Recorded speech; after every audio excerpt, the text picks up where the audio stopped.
నమస్తే, నేను Srinivas. Welcome to Maitri news. ముందుగా హెడ్లైన్స్.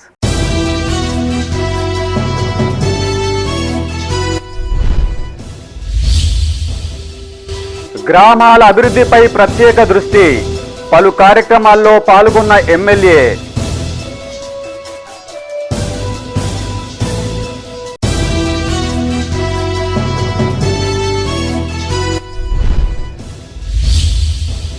పెద్దపల్లిలో బీజేపీ జిల్లా స్థాయి సభ్యత్వ కార్యక్రమం.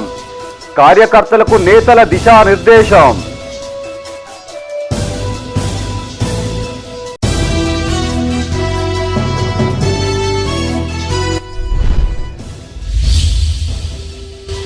ప్రాజెక్టుల్లోకి చేరుతున్న వరద. దిగువకు కొనసాగుతున్న నీటి విడుదల.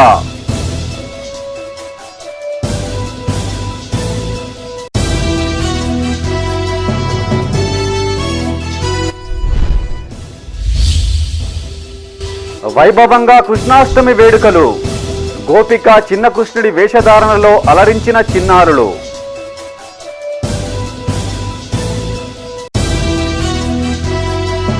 ఇక వార్తల వివరాలు. గ్రామాల అభివృద్ధిపై ప్రత్యేక దృష్టి సారించామని ఎమ్మెల్యే విజయరమణారావు అన్నారు. పెద్ద మొత్తంలో నిధులు కేటాయిస్తూ పల్లెలకు అన్ని వసతులు కల్పిస్తున్నట్టు చెప్పారు. పెద్దపల్లి జిల్లా ఓదెల మండలం కనగర్తి గ్రామంలో చేపట్టిన పలు అభివృద్ధి పనులకు స్థానిక నాయకులతో కలిసి ఎమ్మెల్యే శంకుస్థాపన చేశారు. గడువులోగా పనులు పూర్తయ్యేలా చూడాలని కాంట్రాక్టర్ను ఆదేశించారు. పెద్దపల్లి జిల్లా ఓదెల మండలం కనగర్తి గ్రామంలో అంతర్గత సీసీ రోడ్డు నిర్మాణం కోసం 5 లక్షల నిధులతో చేపట్టిన పనులకు ఎమ్మెల్యే విజయ రమణారావు శంకుస్థాపన చేశారు. ఈ సందర్భంగా ఆయన మాట్లాడుతూ రానున్న రోజుల్లో కనగర్తి గ్రామాన్ని అన్ని విధాలుగా అభివృద్ధి చేస్తానన్నారు. అర్హులైన రైతులందరికీ 2 లక్షల రుణమాఫీ అమలు చేస్తామన్నారు. కొన్ని చోట్ల సాంకేతిక లోపాల వల్ల, మరికొన్ని చోట్ల బ్యాంకుల తప్పిదం వల్ల సమస్యలు తలెత్తాయన్నారు. వాటన్నింటినీ సవరించి 100% రైతులకు రుణమాఫీ అందజేస్తామని హామీ ఇచ్చారు. బీఆర్ఎస్ నేతలు కొన్ని చోట్ల రైతుల ముసుగులో రుణమాఫీ ఆందోళనకు పాల్పడుతున్నారని, వారికి రైతులే తగిన బుద్ధి చెప్తారని అన్నారు. తోడు దొంగలైన కేటీఆర్, హరీష్ రావు రుణమాఫీపై అసత్య ఆరోపణలు చేస్తున్నారని దుయ్యబట్టారు. ఈ కార్యక్రమంలో కాంగ్రెస్ పార్టీ నాయకులు, కార్యకర్తలు, గ్రామస్తులు పాల్గొన్నారు. మరి ఇవాళ జరిగేటువంటి రుణమాఫీ ఆ రకంగా కాకుండా ఏకకాలంలో రైతులకు రుణమాఫీ చేసి మళ్ళీ 1-2 రోజులలోనే రైతులకు తిరిగి రుణాలు ఇచ్చే విధంగా మరి ప్రభుత్వం ముందుకు పోతూ ఉంది. దీన్ని దృష్టిలో పెట్టుకొని రైతులందరూ కూడా మీరు అధైర్యపడకుండా ఇప్పుడు ఏదైతే ఇవాళ వ్యవసాయ అధికారులు చెప్పినట్టు మరి ఏదైతే యాప్ ఇచ్చినారో ఆ యాప్లో డౌన్లోడ్ చేసి మీరు ఆ సమాచారాన్ని మరి వ్యవసాయ కేంద్రానికి పంపిస్తే. కేంద్ర ప్రభుత్వం ప్రతిష్టాత్మకంగా చేపట్టిన ఖేలో ఇండియా కార్యక్రమంలో భాగంగా పెద్దపల్లి జిల్లా సుల్తానాబాద్లోని మినీ స్టేడియంలో ఖోఖో క్రీడాకారులకు శిక్షణ కార్యక్రమాన్ని నిర్వహిస్తున్నారు. ఈ కార్యక్రమానికి ముఖ్య అతిథిగా ఎమ్మెల్యే విజయ రమణారావు హాజరై క్రీడాకారులకు క్రీడా దుస్తులు, సామాగ్రి అందజేశారు. ఈ సందర్భంగా కాసేపు ఖోఖో క్రీడను స్థానిక నాయకులతో కలిసి ఎమ్మెల్యే వీక్షించారు. ఈ సందర్భంగా ఎమ్మెల్యే మాట్లాడుతూ రానున్న రోజుల్లో క్రీడాకారులకు వారు ఎంచుకున్న క్రీడలో తర్ఫీదు ఇప్పించి మంచి క్రీడాకారులుగా తయారు చేసేందుకు ప్రణాళికలను సిద్ధం చేస్తున్నట్టు తెలిపారు. సుల్తానాబాద్లోని మినీ స్టేడియం అభివృద్ధి విషయంపై సంబంధిత అధికారులతో చర్చిస్తామన్నారు.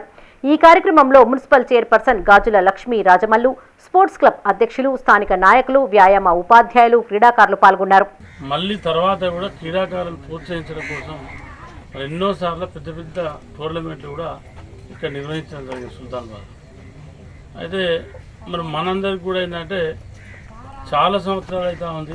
నాకు తెలిసి మరి ఇంత మంచిగా స్టేడియం ఉంది దాదాపు నేను అనుకుంటా ఇది ఒక 5-6 ఎకరాలు ఉంటుంది. 5 ఎకరాస్ 5 ఎకరాల విస్తీర్ణతోని మన ఇక్కడ స్టేడియం ఉంది.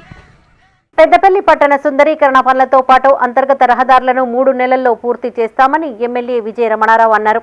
మున్సిపల్ అధికారులు, కాంగ్రెస్ నాయకులతో కలిసి కాలనీల్లో పర్యటించి రోడ్లు, డ్రైనేజీల నిర్మాణానికి ప్రణాళికలను తయారు చేశారు. అస్తవ్యస్తంగా తయారైన రోడ్లను కాలినడకన పరిశీలించి మెరుగైన రోడ్లను నిర్మించాలని అధికారులను ఆదేశించారు. నాణ్యతలో రాజీ పడవద్దని మున్సిపల్ క్వాలిటీ కంట్రోల్ అధికారులకు సూచించారు. హనుమాన్ టెంపుల్ చౌరస్తా నుండి ఎల్లమ్మ టెంపుల్ వరకు రోడ్డు నిర్మాణాలు ప్రారంభించుకోవడం జరిగింది. వీటికి సంబంధించి మరి వారి సంబంధిత కమిషనర్ గారు, ఏఈ గారు, కాంట్రాక్టర్ ప్రతీక్ గారు, హనుమంతరావు గారు అందరం కలిసి కూడా ఇవన్నీ పర్యవేక్షించడం జరిగింది. మరీ ముఖ్యంగా ఏంటంటే కొంత ఇంటర్నల్ రోడ్లు బీటీ అయితే బాగుండదేమో, సీసీ అయితే బాగుంటుందని చెప్పి ఒక ఆలోచన చేసాం. ఎందుకంటే నీళ్ళు వర్షం నీళ్ళు వచ్చి ప్రజా సంక్షేమం సంతోషమే కాంగ్రెస్ ప్రభుత్వ లక్ష్యమని రామగుండం ఎమ్మెల్యే రాజ్ ఠాకూర్ అన్నారు. పెద్దపల్లి జిల్లా గోదావరికని ఎమ్మెల్యే క్యాంపు కార్యాలయంలో జరిగిన సీఎం రిలీఫ్ ఫండ్ చెక్కుల పంపిణీ కార్యక్రమంలో ఆయన పాల్గొన్నారు. రామగుండం నియోజకవర్గంలో 180 మంది లబ్ధిదారులకు 67 లక్షల సీఎం రిలీఫ్ ఫండ్ చెక్కులను ఎమ్మెల్యే పంపిణీ చేశారు. ప్రజాస్వామ్య తెలంగాణలో ప్రజల ఆకాంక్షల మేరకు కాంగ్రెస్ ప్రభుత్వం పనిచేస్తుందని రాజ్ ఠాకూర్ అన్నారు. గతంలో సీఎం రిలీఫ్ ఫండ్ కోసం దరఖాస్తు చేసుకుని ఏళ్ల తరబడి వేచి చూడాల్సిన పరిస్థితి ఉండేదన్నారు. 8 నెలల కాంగ్రెస్ పాలనలో 3 సార్లు చెక్కులు పంపిణీ చేసినట్లు ఎమ్మెల్యే తెలిపారు.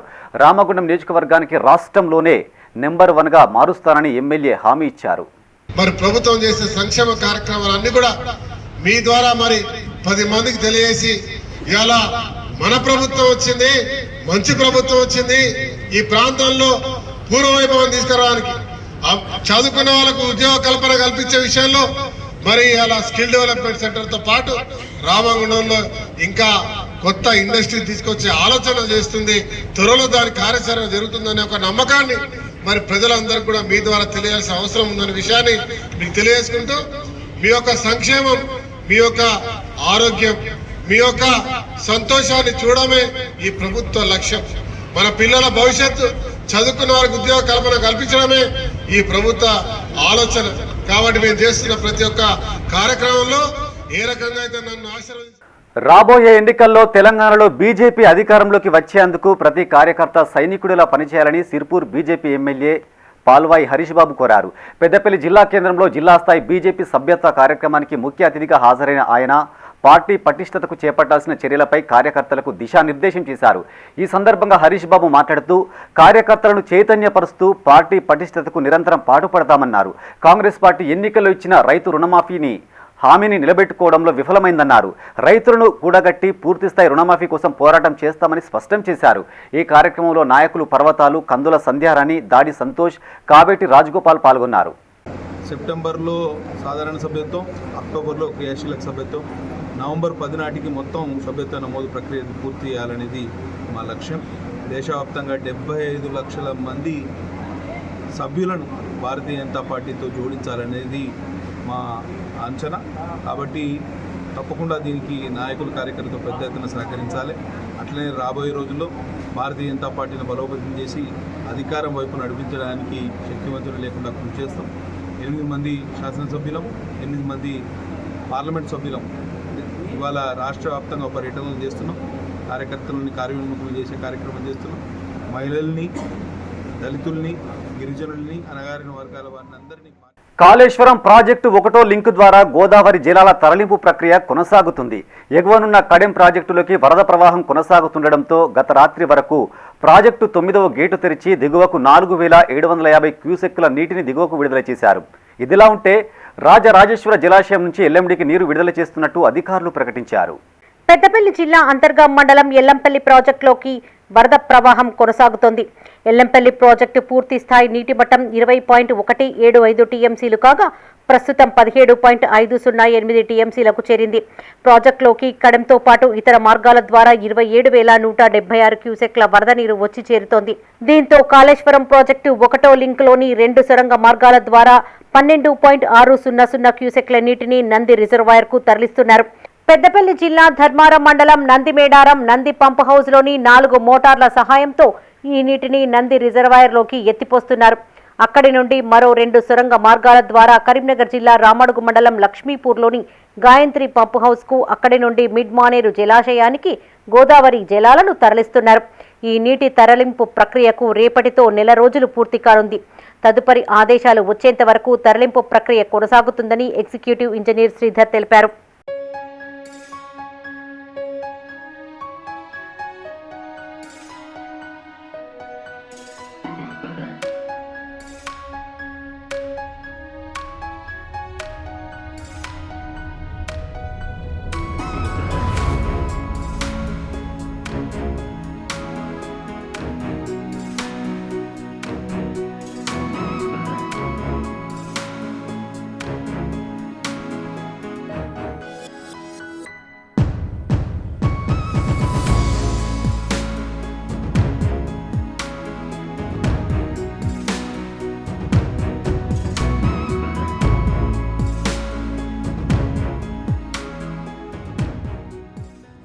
రాజరాజేశ్వర జలాశయం నుండి ఎల్ఎండికి నీటి విడుదల కొనసాగుతోంది. రాజరాజేశ్వర జలాశయం నుండి 5 గేట్ల ద్వారా 14,600 క్యూసెక్ల నీటిని వదులుతున్నట్లు అధికారులు తెలిపారు. మిడ్మానేరు పూర్తి స్థాయి సామర్థ్యం 27.54 టీఎంసీలు కాగా ప్రస్తుతం 18.84 టీఎంసీల నీరు నిల్వ ఉందని అధికారులు తెలిపారు. శ్రీ రాజరాజేశ్వర జలాశయానికి గాయత్రి పంప్ హౌస్ నుండి 9,450 క్యూసెక్ల నీరు వస్తూ ఉండగా ప్రాజెక్టు 3 గేట్లు ఎత్తి ఎల్ఎండికి 1.460000 క్యూసెక్ల నీటిని విడుదల చేస్తున్నట్టు అధికారులు తెలిపారు. అలాగే మిషన్ భగీరథకు 110 క్యూసెక్ల నీటిని వదులుతున్నట్టు ప్రకటించారు.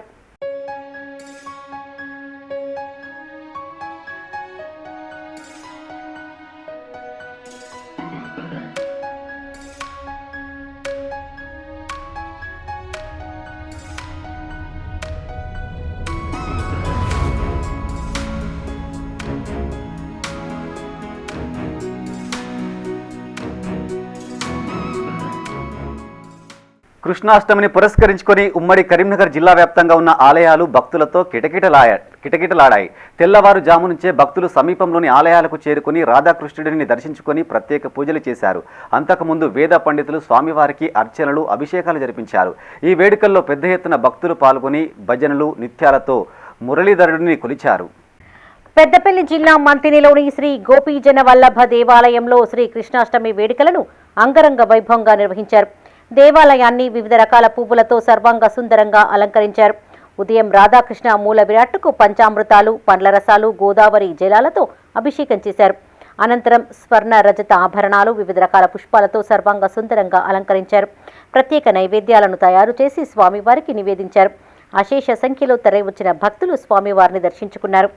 ప్రతి కృష్ణాష్టమి నాడు మన గోదావరి జిల్లాలతో మరియు పంచామృతంతో మూల విరాటుకు అభిషేకాలు, మరియు ఉదయం 8:30 ఆ స్వామివారికి విశేష పూజ, మరి 10 గంటలకు చిన్నారుల యొక్క గోపిక కృష్ణ వేషాదంతో గోపాలకాల కార్యక్రమం, మరియు మధ్యాహ్నం పారాయణ కార్యక్రమాలు, సాయంకాలం కృష్ణాష్టమి వ్రతాలు, మరి రాత్రి 8:30 భజన కార్యక్రమం ఉంటుంది. మరియు ప్రతి సంవత్సరం కూడా కార్తీక శుద్ధ ద్వాదశి నాడు గర్భభాగం ఆధారంగా ఆ రాధాకృష్ణ యొక్క కళ్యాణోత్సవం జరుగుతుంది. అందరూ కూడా సుభిక్షంగా ఉండాలని, దేశ ప్రజలు కూడా ఆరోగ్య ఐశ్వర్యత ఉండాలని చెప్పి.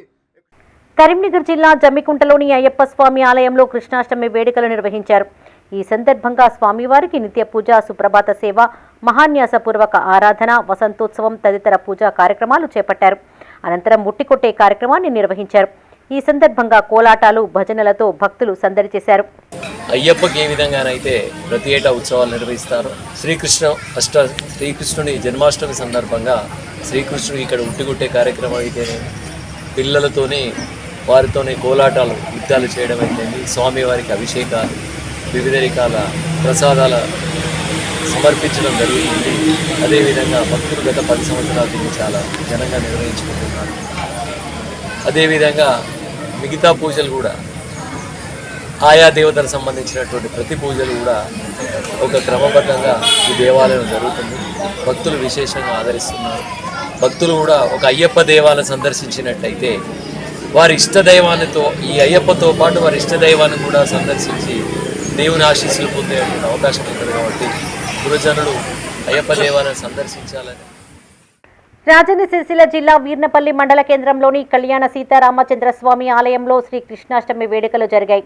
ఆలయంలో ఉదయం నుంచి ప్రత్యేక పూజలు, అభిషేకాలను నిర్వహించారు. అనంతరం చిన్నారులు గోపికమ్మ వేషధారణలో పలు సాంస్కృతిక కార్యక్రమాలు నిర్వహించారు.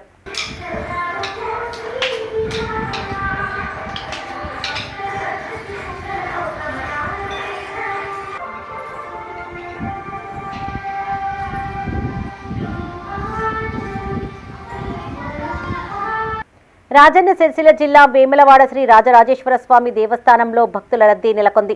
తెల్లవారుజాము నుంచే ధర్మగుండంలో స్నానాలు ఆచరించిన భక్తులు కోడెమొక్కులు చెల్లించుకుని స్వామివారిని దర్శించుకున్నారు. భక్తుల రద్దీ అధికంగా ఉండడంతో ఆర్జిత సేవలు రద్దు చేసి లఘు దర్శనానికి అనుమతి ఇచ్చారు. స్వామివారి దర్శనానికి దాదాపు 5 గంటల సమయం పట్టినట్టు అధికారులు తెలిపారు. సోమవారం సందర్భంగా ఆలయ అర్చకులు రాజన్నకు మహాన్యాసపూర్వక ఏకాదశ రుద్రాభిషేకం జరిపించారు.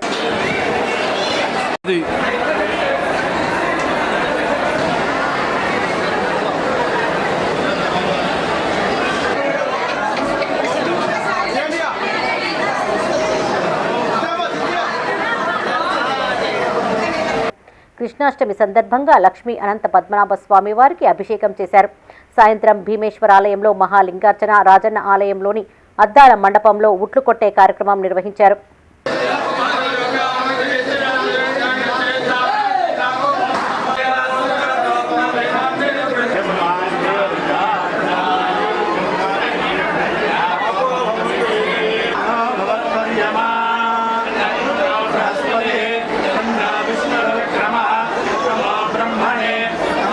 కరీంనగర్ జిల్లా జమ్మికుంటలోని గీతా మందిరంలో శ్రీ భగవద్గీత జ్ఞాన మందిర్ సేవా సంఘం ఆధ్వర్యంలో కృష్ణాష్టమి వేడుకలు జరిగాయి. నిత్య పూజ, సుప్రభాత సేవ, మహాన్యాసపూర్వక ఆరాధన, తిరుప్పావై సేవ, వసంతోత్సవం తదితర పూజా కార్యక్రమాలు జరిపించారు. అనంతరం భగవద్గీత పారాయణం, ఉట్టికొట్టే కార్యక్రమాలు నిర్వహించారు. భక్తుల కోలాటాలు, భజనల మధ్య కన్నుల పండుగగా రథోత్సవం సాగింది.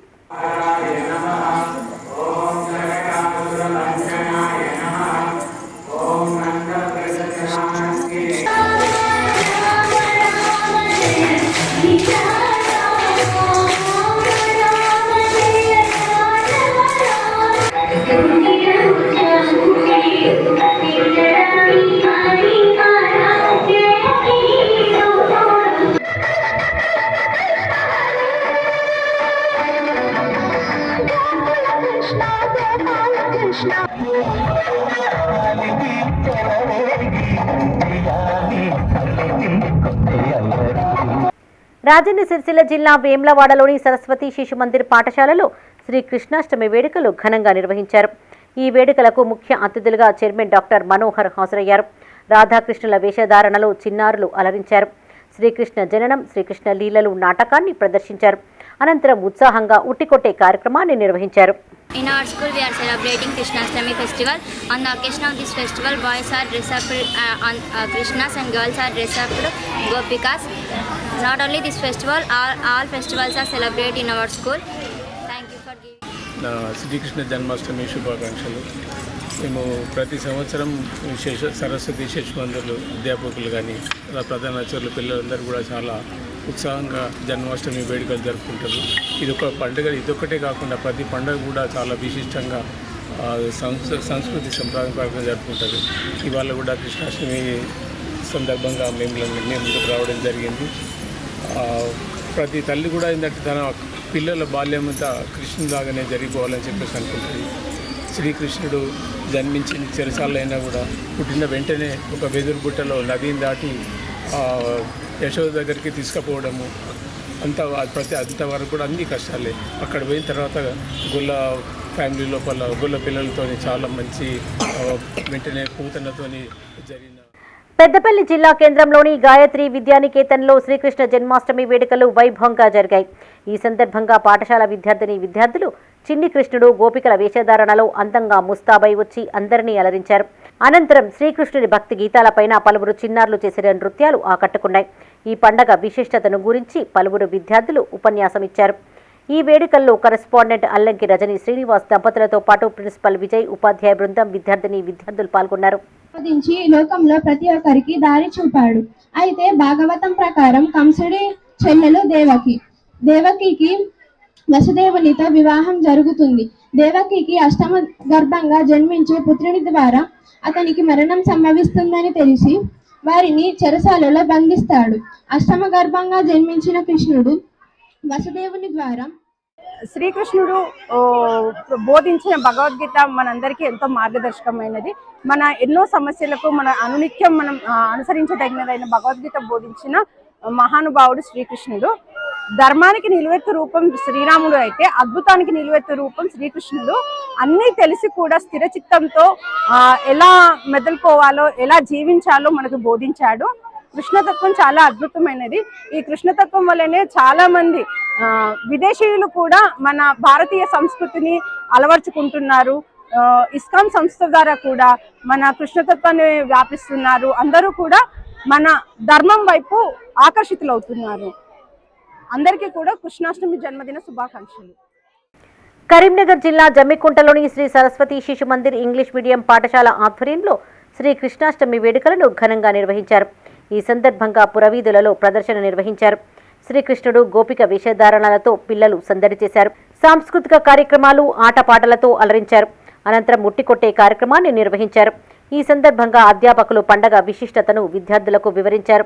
ఈ కార్యక్రమంలో పాఠశాల అధ్యాపక బృందం విద్యార్థులు పాల్గొన్నారు. అనేక రకమైన కార్యక్రమాలు సరస్వతి శిశు మందిరాలనేటువంటి ప్రధానంగా మన భారతీయ సంస్కృతి సంప్రదాయాలు మన విలువలను కాపాడాలనే ఉద్దేశంతో నిర్వహించబడుతుంది. దానిలో భాగంగా క్వాలిటీ ఎడ్యుకేషను దాని తదనంతరము అనేక రకాలైనటువంటి కార్యక్రమాలను విద్యార్థులకు పరిచయం చేయడం జరుగుతుంది. దానిలో భాగంగానే పండుగలను పరిచయం చేయడం జరుగుతుంది. ఈరోజు శ్రీకృష్ణాష్టమి వేడుకలను ఘనంగా నిర్వహించడం జరుగుతుంది. ఆ కార్యక్రమంలో చిన్నారులు, కృష్ణులు, గోపికలు, యశోదల వేషధారణలు వేయడం జరిగింది. అలాగే చిన్నారులు కోలాటము, యోగచాప్, చిరుతల భయన, వివిధ సాంస్కృతిక నృత్య కార్యక్రమాలు నిర్వహించారు.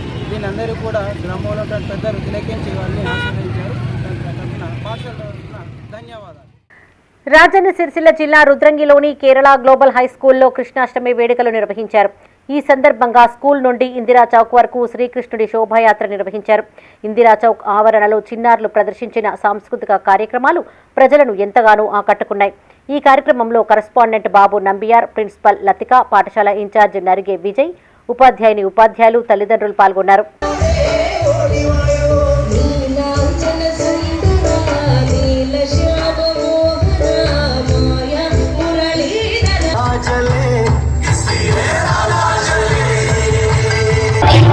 गोकुल वासियों की खुशी का कारण बनता है और फिर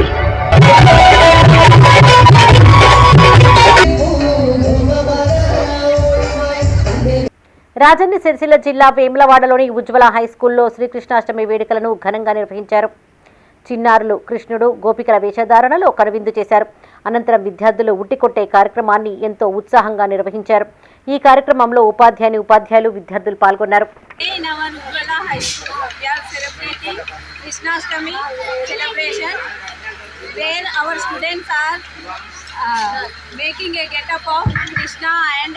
Gopikas. So today on this occasion, it is a very happiest moment. వేడుకలు ఘనంగా జరుపుకున్నారు.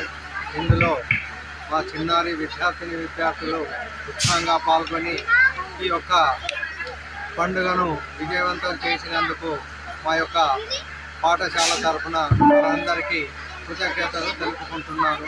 అందరికీ శ్రీకృష్ణ జన్మాష్టమి శుభాకాంక్షలు తెలియజేస్తున్నాను. విశ్వ హిందూ పరిషత్ 60వ ఆవిర్భావ దినోత్సవం సందర్భంగా పెద్దపల్లి జిల్లా గోదావరిఖనిలో ఆత్మీయ సమ్మేళనాన్ని నిర్వహించారు. ముందుగా కృష్ణాష్టమి వేడుకలను కన్నుల పండుగగా జరుపుకున్నారు.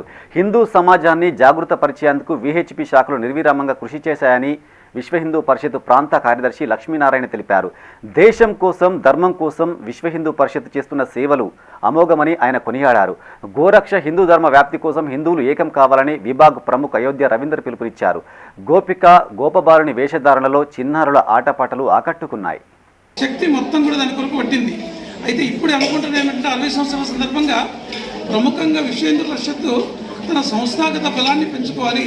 ముందు వచ్చే ఆపదలకు సమాజాన్ని అంతా కూడా ఏకీకృతం చేసి కాపాడుకోవాల్సిన శక్తి మళ్ళీ తమ సంస్థ గట్టిగానే ఉంటే చేయగలుగుతుంది. కాబట్టి ముందుగా ఈ యొక్క కృష్ణాష్టమికి ముందు వారం రోజులు, కృష్ణాష్టమి తర్వాత వారం రోజుల పాటు ప్రతి ప్రఖండ వారిగా అంటే తాలూకా వారిగా ఆత్మీయ సమ్మేళనాలు జరుగుతున్నాయి.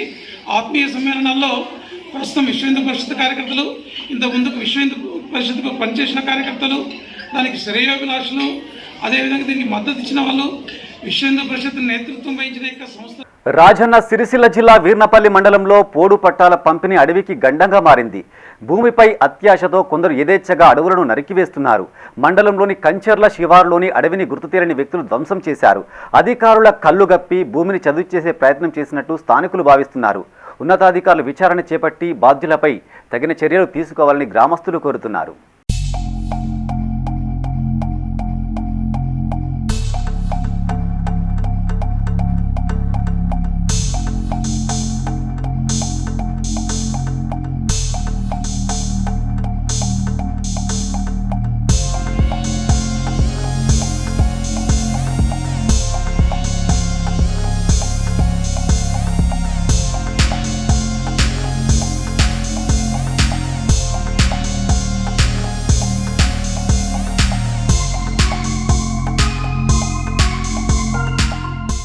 రాజన్న ఆలయంలో అవినీతి ఉద్యోగుల డొంక కదిలింది.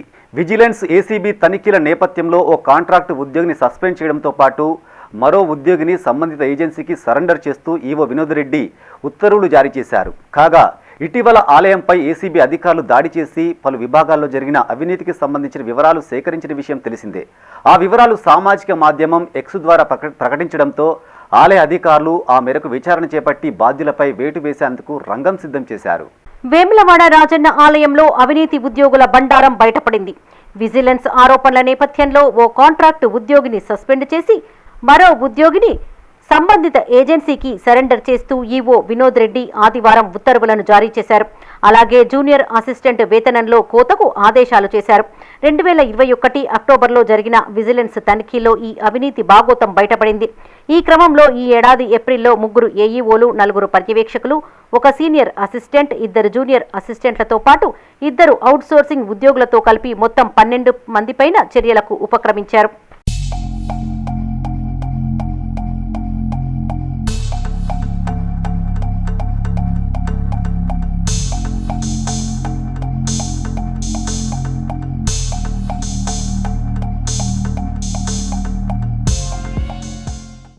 ముగ్గురు ఏఈఓలకు ఇప్పటికే ఇంక్రిమెంట్లను నిలిపివేశారు.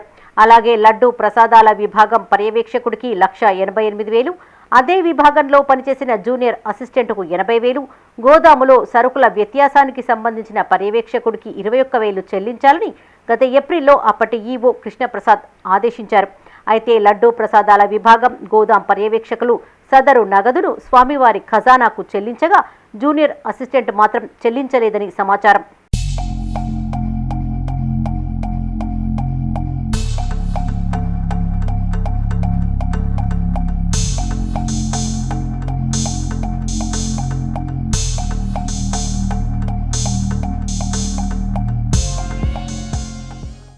గత జూలైలో ఈవో వినోద్ రెడ్డి సైతం నగదు చెల్లించాలని జూనియర్ అసిస్టెంట్ను ఆదేశించారు.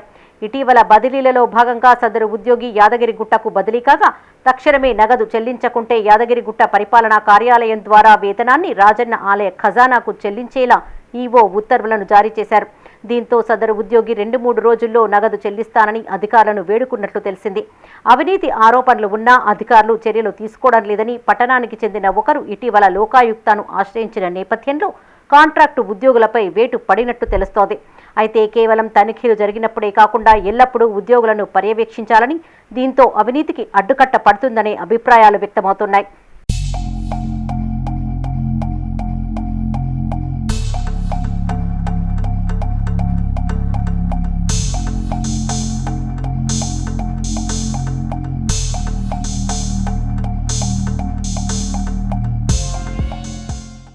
బిల్లుల కోసం పాతబడికి పూతలు పెడుతున్నారు. అమ్మ ఆదర్శ పాఠశాల అభివృద్ధి పథకం కింద పెద్ద మొత్తంలో నిధులు మంజూరు కాగా 4 ఏళ్ల క్రితం మూతపడిన స్కూలుకు సైతం అధికారులు మరమ్మతులు చేస్తున్నారు. పెద్దపల్లి జిల్లా కాల్వ శ్రీరాంపూర్ మండలం మీర్జంపేట పరిధిలోని పోచంపల్లి స్కూల్లో విద్యార్థులు లేకపోవడంతో 4 ఏళ్ల క్రితం మూసివేశారు. ఇటీవల ప్రభుత్వం అమ్మ ఆదర్శ పాఠశాలల అభివృద్ధి పేరిట స్కూళ్ల మరమ్మతులకు నిధులు మంజూరు చేస్తుండగా పోచంపల్లి స్కూలుకు 6.40 లక్షలు మంజూరైనట్టు గ్రామస్తులు తెలిపారు. ఈ నిధులతో మూతబడిన బడికి మెరుగులు దిద్దడం పట్ల తల్లిదండ్రులు ఆందోళన వ్యక్తం చేస్తున్నారు. ఇదిలా ఉంటే సమీపంలోని కొత్తపల్ల పాఠశాలది కూడా ఇదే పరిస్థితి. మూతపడ్డ పాఠశాలకు 5.90 లక్షలు మంజూరు కాగా అధికారులు సగం వరకే పనులు పూర్తి చేసినట్టు గ్రామస్తులు చెబుతున్నారు. ఈ విషయంపై ఉన్నతాధికారులు స్పందించాలని, నిధుల దుర్వినియోగాన్ని అడ్డుకోవాలని తల్లిదండ్రులు కోరుతున్నారు. మూతపడిన ఈ స్కూళ్లను అభివృద్ధి పేరిట విద్యాశాఖ వారు దాదాపుగా 12,30,000 రూపాయలు కేటాయించారు. ఈ మా మిర్జంపేట గ్రామంలో పోచంపల్లె స్కూల్ అయితే దాదాపుగా 15 సంవత్సరాలుగా ఎలాంటి అభివృద్ధికి నోచుకోకుండా విద్యార్థులు లేక అది మరుగున పడి ఉంటుంది. బర్లను కట్టేయడానికి, గొర్రెలను కట్టేయడానికి, ఎడ్లను కట్టేయడానికి వాడుకునే ఆ పోచంపల్లె స్కూల్ను ఈరోజు అభివృద్ధి పేరిట నిధులు కేటాయించి దాన్ని తూతు మంత్రంగా పనిచేస్తూ నిధులు డ్రా చేసుకుంటూ కమిషన్లకు కకృతి పడే విధంగా పనులు నడుస్తున్నాయి. అదే రకంగా మిర్జంపేటకు సంబంధించినటువంటి కొత్తపల్లె గ్రామంలో ఆమ్లెట్ విలేజ్లో దాదాపు 4-5 సంవత్సరాలుగా మూతపడినట్టు స్కూలు. ఇక్కడి పిల్లలు కూడా ఒకరో ఇద్దరు ఉంటే మిర్జంపేట స్కూల్లో డిప్యుటేషన్ మీద ఆ మేడమ్స్ కానీ సార్లు కానీ అక్కడనే చదువుకుంటున్నారు, అక్కడనే విద్యాబోధన చేస్తున్నారు. ఇక్కడ పిల్లలు లేకున్నా కానీ ఈ అభివృద్ధి పేరు మీద స్కీమ్ కింద ఈ రకంగా నిధులు కేటాయించి అధికారులు కాంట్రాక్టుల చేతికిచ్చి తూతుమంత్రంగా పనులు నిర్వహిస్తూ చాలా బాధాకరం. ఈ విషయంపై సంబంధిత విద్యాశాఖ అధికారులు కానీ నాయకులు కానీ స్పందించి చర్యలు తీసుకోగలరని కోరుచున్నాం. ఇవి ఈ బులెటిన్ విశేషాలు. మరింత తాజా సమాచారం కోసం చూస్తూనే ఉండండి మైత్రి న్యూస్. మేము లోకల్ మాడ్డా కరీంనగర్. Sign off Srinivas.